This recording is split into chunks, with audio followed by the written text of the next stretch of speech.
Do you ever lie awake at night wondering if you're truly getting this whole parenting thing right? Do you sometimes feel like you're just winging it, hoping that your love is enough, even when you're exhausted and unsure?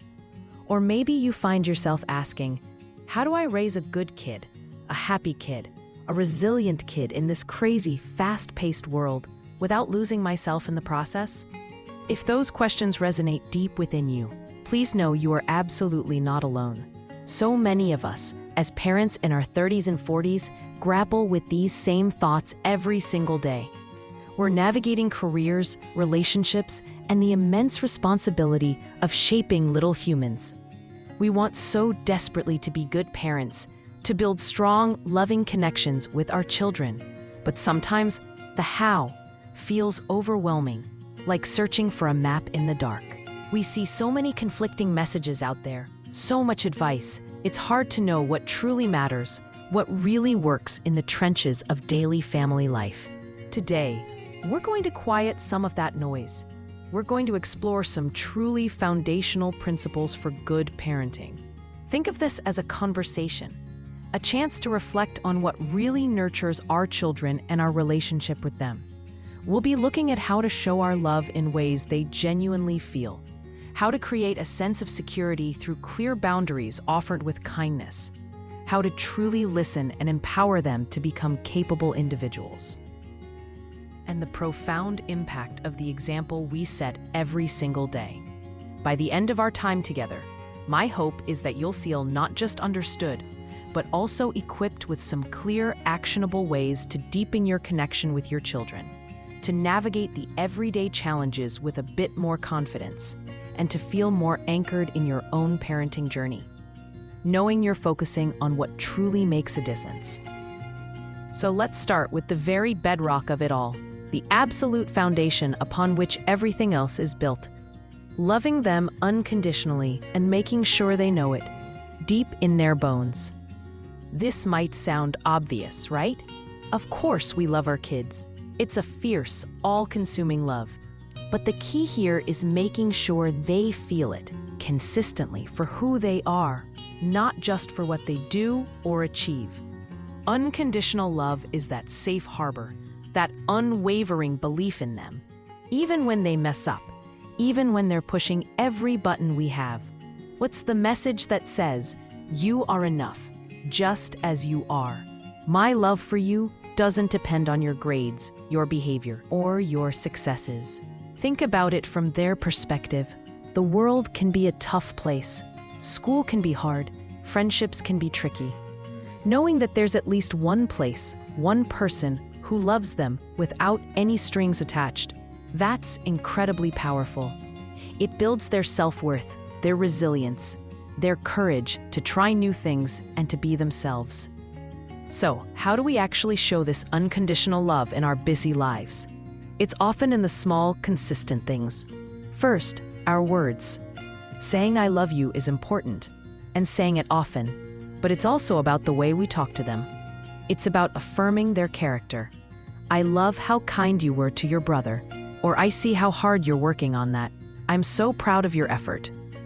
These specific affirmations show you're noticing them, the real them. Then there are our gestures. Hugs, kisses, a comforting hand on their shoulder, a high five, ruffling their hair. These physical expressions of affection are vital, especially for younger children. But even as they get older, appropriate physical affection conveys warmth and connection. We all remember how a hug from mom or dad could make the world feel right again. And perhaps most powerfully, genuine attention. This is the currency of love for children.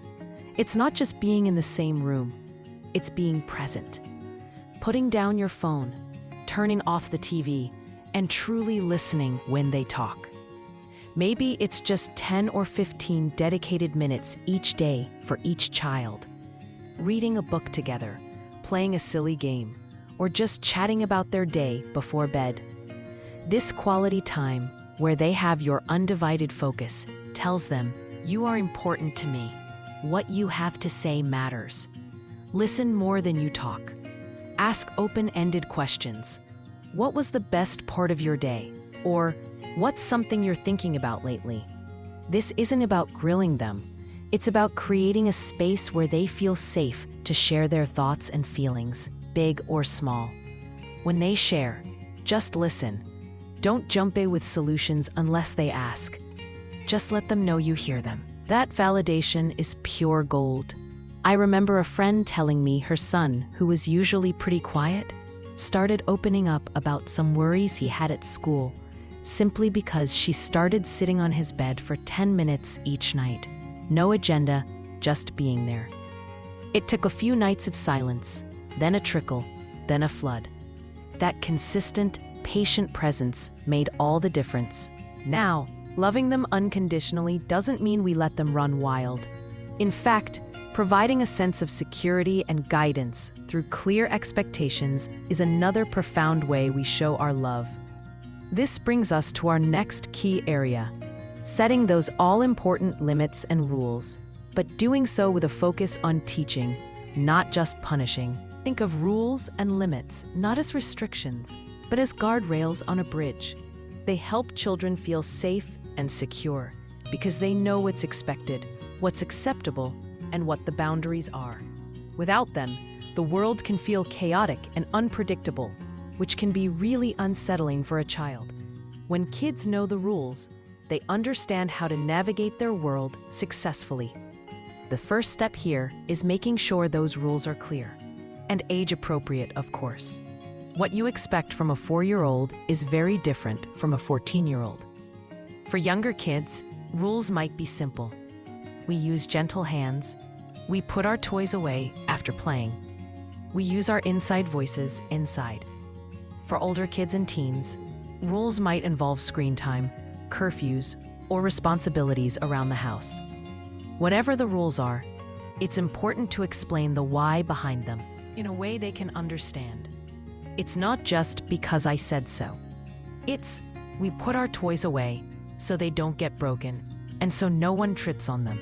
Or, we have a curfew because it's important for you to get enough sleep, to feel good and stay healthy, and for us to know you're safe. When they understand the reasoning, they're more likely to internalize the rule, not just follow it out of fear. And here's a really crucial part: consistency. This is probably one of the hardest things for us as parents, because life gets busy. We get tired, and sometimes it feels easier to let things slide. But if a rule applies today, it needs to apply tomorrow. If it applies with one parent, it needs to apply with the other, and ideally with other caregivers like grandparents or babysitters if possible. Inconsistency is confusing for kids. It teaches them that rules are negotiable, or that they only apply sometimes, which can lead to more testing of boundaries. Imagine a traffic light that's sometimes red, sometimes green, sometimes flashing polka dots. You'd have no idea what to do. Consistent rules provide that predictable, safe structure.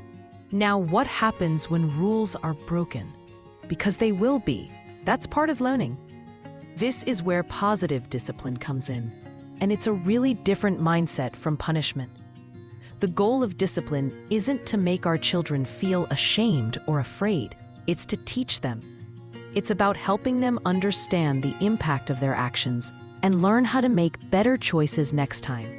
So, instead of yelling or spanking, which often just teaches fear or resentment, we can use natural and logical consequences. A natural consequence is something that happens as a direct result of an action without you needing to do much. For example, if a child refuses to wear their coat on a cold day, they'll naturally feel cold. If they spend all their allowance on candy on Monday, they naturally won't have money for the toy they wanted on Friday. Sometimes, letting these natural consequences play out, as long as it's safe, of course, is a powerful teacher. A logical consequence is one that you, as the parent, implement, but it's directly related to the misbehavior. For example, if a child doesn't put away their art supplies after using them, a logical consequence might be that they don't get to use those art supplies for the rest of the day. If they make a mess, they help clean it up. If they speak disrespectfully, they might lose the privilege of joining the family movie night. with a calm explanation that being part of enjoyable family activities requires respectful interaction. The key is that the consequence is related, respectful, and reasonable. It's not about shaming them. And when we address misbehavior, it's so important to focus on the behavior itself, not on the child's character. Instead of saying, "You're such a bad boy for hitting," we can say, "Hitting is not okay. We use our hands for helping, not hurting. What could you do next time you feel angry instead of hitting?" This separates their action from their inherent worth.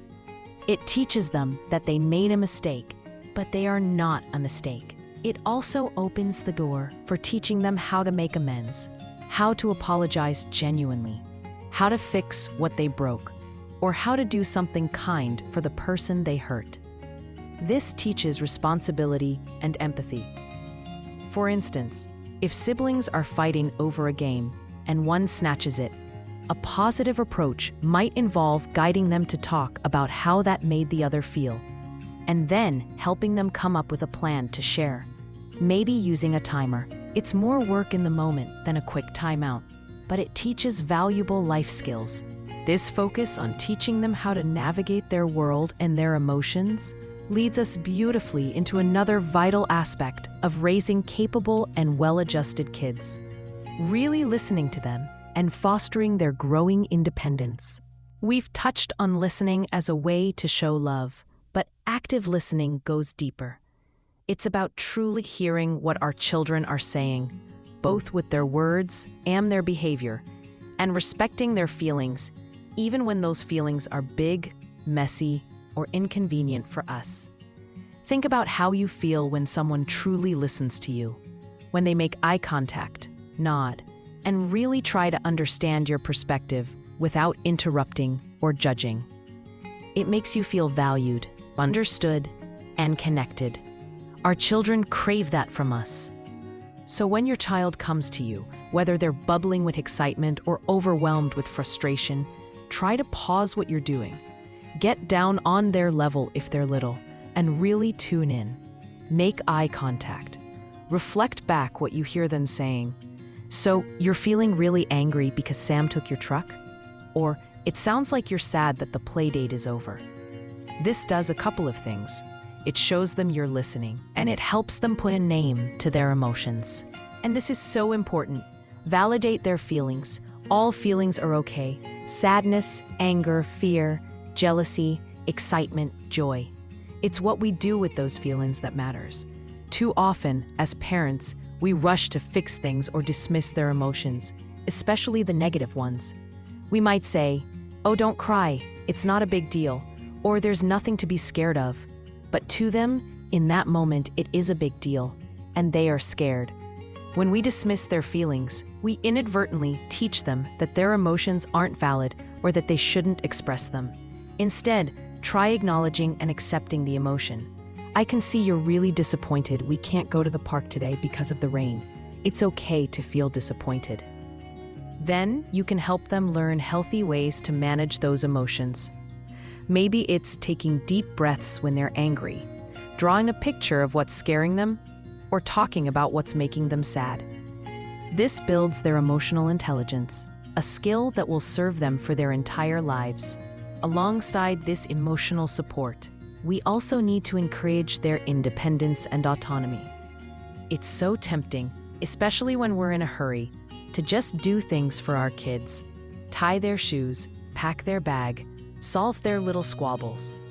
But every time we do something for them that they could, with a little effort, do for themselves, we're robbing them of a chance to learn, to build confidence, and to develop a sense of capability. Start small and age appropriately. A toddler can help put their toys in a basket or choose between two outfits. A preschooler can learn to dress themselves, even if the shoes are on the wrong feet sometimes, help set the table, or pour their own cereal. School-aged kids can be responsible for their homework, packing their lunch, or doing simple chores around the house. As they get older, they can manage their own schedules more, make more significant choices, and learn to solve more complex problems. Part of encouraging independence is also letting them experience small failures or struggles. If they're having trouble with a puzzle, resist the urge to immediately show them the solution. Let them wrestle with it a bit. If they forget their homework one day, let them experience the natural consequence at school, rather than rushing it to them. These aren't acts of unkindness. They are opportunities for learning problem-solving skills, resilience, and responsibility. It's about stepping back and allowing them the space to try, to sometimes stumble, and to learn that they can pick themselves up and figure things out. This builds that I can do it muscle.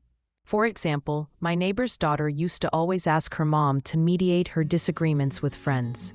Her mom started gently encouraging her to first try and talk to her friend herself, maybe saying something like, "I wonder what would happen if you told her how you feel." It took time, but gradually, her daughter started finding her own voice and solutions. That's building true competence.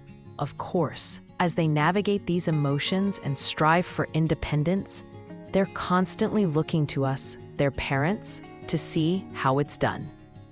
This brings us to one of the most powerful and sometimes daunting principles of good parenting: being the role model we want them to emulate. Our children are like little sponges, constantly observing us, soaking up our behaviors, our attitudes, our words, and how we navigate the world. More is caught than taught, as they say. You can tell your child to be honest, respectful, and kind all day long, but if they see you consistently acting in ways that contradict those values, your words will mean very little. They learn by watching us. We are their primary blueprint for how to be a human being. This means thinking about how we treat others, not just our family, but the checkout clerk at the grocery store, the customer service representative on the phone, the neighbor whose dog barks too much. Do we show respect, even when we're frustrated? Do we practice kindness and empathy? When we make a mistake, do we own up to it and apologize? These everyday interactions are powerful lessons. If we want our children to be empathetic, they need to see us trying to understand others' feelings, maybe by talking about how a character in a book might feel, or by discussing how our actions might affect a friend. How we handle stress and solve problems is also under constant observation. When things go wrong, do we lose our temper and yell? Or do we try to stay calm and find constructive solutions? If we get a parking ticket, do we rant about it for an hour? Or do we accept it and figure out how to pay it? Our children are learning coping mechanisms from us. This doesn't mean we have to be perfect. That's an impossible standard. It's okay for our kids to see us struggle sometimes, or to see us make mistakes. In fact, it's incredibly valuable for them to see how we handle those imperfections, how we apologize, how we make amends, how we learn and grow. That's modeling resilience and humility. This also extends to how we manage our own emotions. If we want them to learn healthy emotional regulation, we need to model it. If we're feeling overwhelmed or angry, it's okay to say, "Mommy needs a few minutes to calm down right now. I'm going to take some deep breaths." This shows them a constructive way to handle strong feelings. And let's not forget the importance of fostering curiosity and a love for learning. When they see us reading, exploring new ideas, asking questions, and showing enthusiasm for learning, it sparks their own curiosity. Answering their endless why questions, even when we're tired, reading with them, visiting a museum, or just marveling at a spider web together. These moments cultivate a mind that's eager to discover. Crucially, being a good role model also means taking care of ourselves. We can't pour from an empty cup. If we're constantly exhausted, stressed out, and neglecting our own needs, it's hard to be patient, empathetic, and present for our children. Modeling self-care teaches them that it's important to look after their own physical and mental well-being. This isn't selfish, it's essential. It means ensuring we get enough sleep, eat healthily, find ways to de-stress, and ask for help when we need it. It shows our children that taking care of oneself is a strength, not a weakness. Maybe it's making time for a hobby you love, going for a walk, or connecting with friends. When they see us valuing our own well-being, they learn to value theirs too. It's about showing them how to lead a balanced and fulfilling life, not just how to be a good kid, but how to be a happy, healthy person. This journey of parenting, it's such a profound mix of incredible joy and, let's be honest, some pretty tough challenges. There's no magic formula, no one-size-fits-all manual. What we've talked about today isn't about achieving some kind of parental perfection, because that simply doesn't exist.